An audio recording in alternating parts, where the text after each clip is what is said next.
जय हिंद दोस्तों। ट्रंप की गिरफ्तारी वारंट को लेकर के एक बड़ी खबर सामने आ रही है।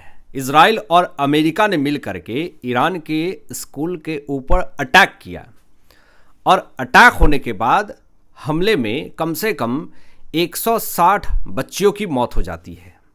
वहीं पे जो बच्ची होते हैं, जो पढ़ाई कर रहे होते हैं, ख़त्म हो जाते हैं उसी वक्त।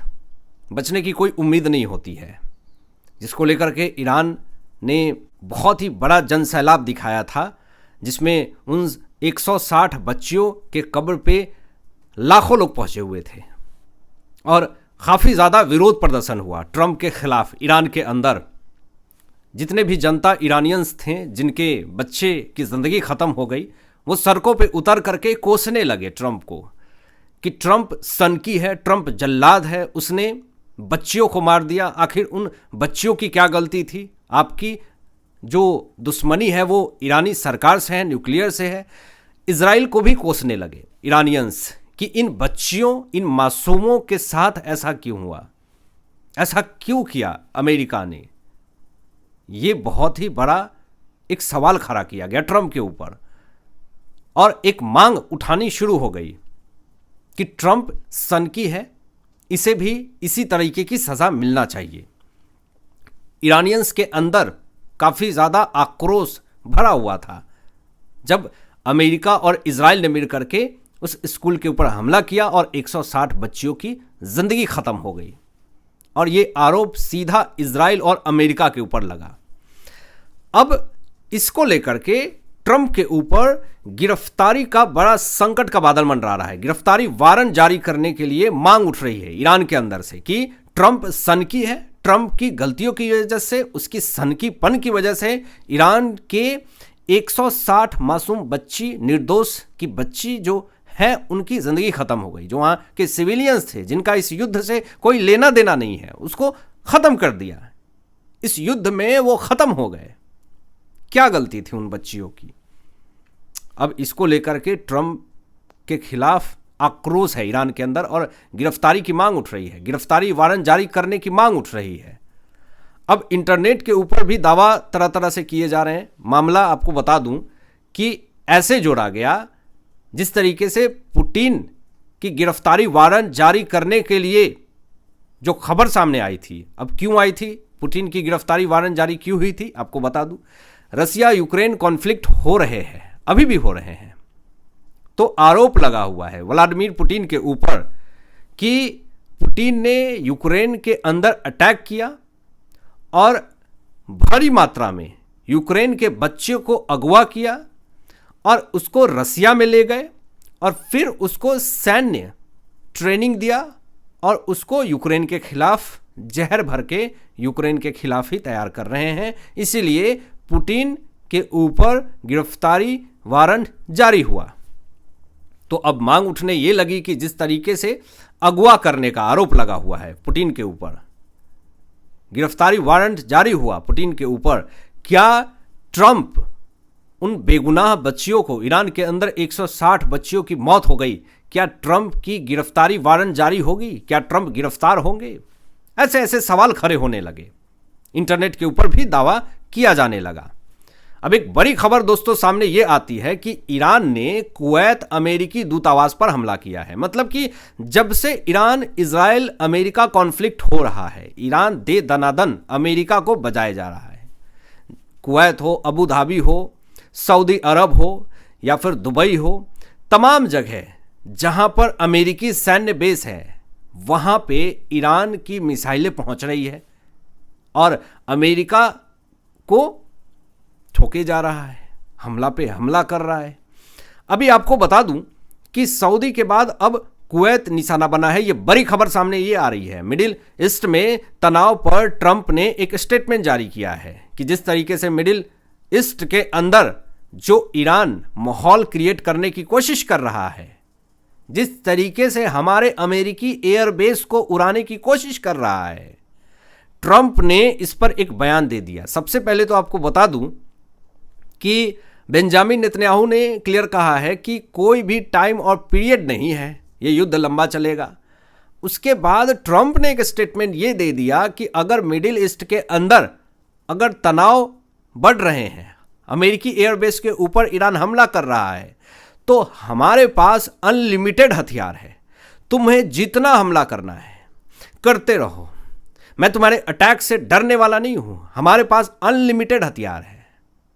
ट्रंप ने यहां पे अपनी दादागिरी दिखाई कि अगर ईरान कितनी भी कोशिश कर ले, कितने भी अटैक कर ले, अमेरिका तो पीछे हटेगा नहीं, क्योंकि अमेरिका एक इमेज सेट कर चुका है कि अमेरिका सबसे शक्तिशाली देश है, इकोनॉमी में, डिफेंस में, हर चीज में अमेरिका एक एग्जाम्पल सेट करना चाहता है। लेकिन फिर भी ट्रंप को नोबेल पीस प्राइज की उम्मीद है।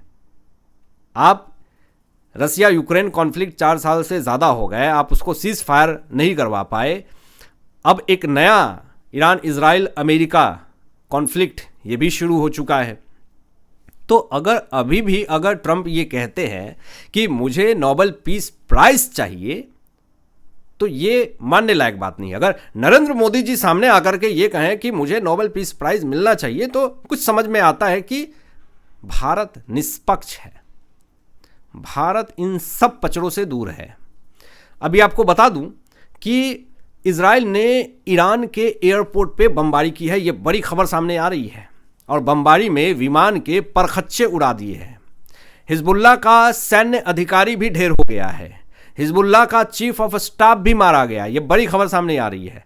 बेरूत में हिजबुल्लाह के ठिकानों पर हमला हुआ है, और इजराइल ने लेबनान में बिल्डिंग पूरी तरीके से ध्वस्त कर दी है।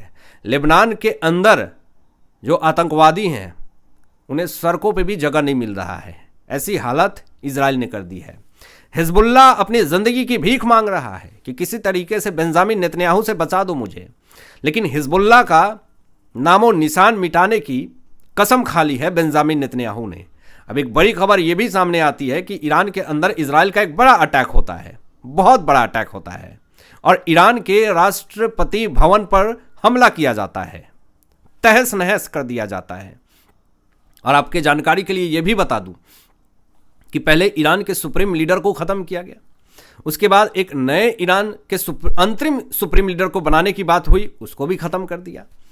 अब आयतुल्लाह अली खामेनी के बेटे मुज्तबा के ईरान के सुप्रीम लीडर बनाने की बात हुई थी, इस पर बेंजामिन नेतन्याहू ने स्टेटमेंट ये दिया कि जो भी ईरान के अंदर नया सुप्रीम लीडर बनेगा हम उसे मारने की कोशिश करेंगे। इसका मतलब आप साफ तौर पे समझ जाइए कि इजराइल और अमेरिका नहीं चाहता है कि ईरान में फिर से कोई सुप्रीम लीडर बने। ये कॉन्सेप्ट क्लियर है इजराइल का और अमेरिका का, क्योंकि पता है कि कोई नया सुप्रीम लीडर बनेगा वो फिर से ऑर्डर देगा, न्यूक्लियर वेपन बनाएगा, और फिर से वही जो युद्ध चलता आया, इतने डिफेंस हमने गिराए, इतनी नुकसान हुई, फिर हम वही के वही आ जाएंगे। तो ये पूरा जो विषय है, ये पूरा जो झगड़ा है वो न्यूक्लियर वेपन बनाने को लेकर के है। अब इजराइल का अब तक का सबसे निर्णायक हमला था ये, जो ईरान के राष्ट्रपति भवन के ऊपर हमला किया जाता है। इसका मतलब साफ तौर पे ये है कि आप वहाँ पे अपनी सरकार नहीं बना सकते हैं। यहाँ पे एक बड़ा खुलासा ट्रंप के विशेष दूत विटकॉफ का दावा है। उन्होंने कहा कि ईरान जल्द 11 परमाणु बम बनाने वाला था। ये बहुत बड़ा दावा किया गया है।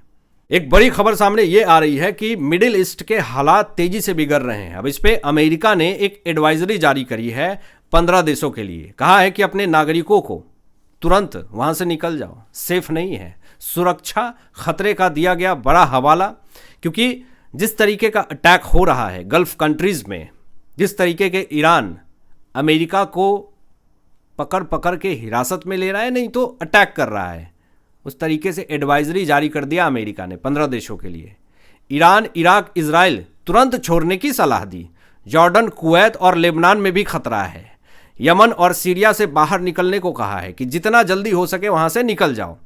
ईरान और इजराइल में भीषण युद्ध चल रहा है दोस्तों, और इससे बड़े नेताओं की मौत से हरकंप है। ईरान के कई ठिकाने तबाह हो चुके हैं। आम जनता में भारी डर फैला हुआ है।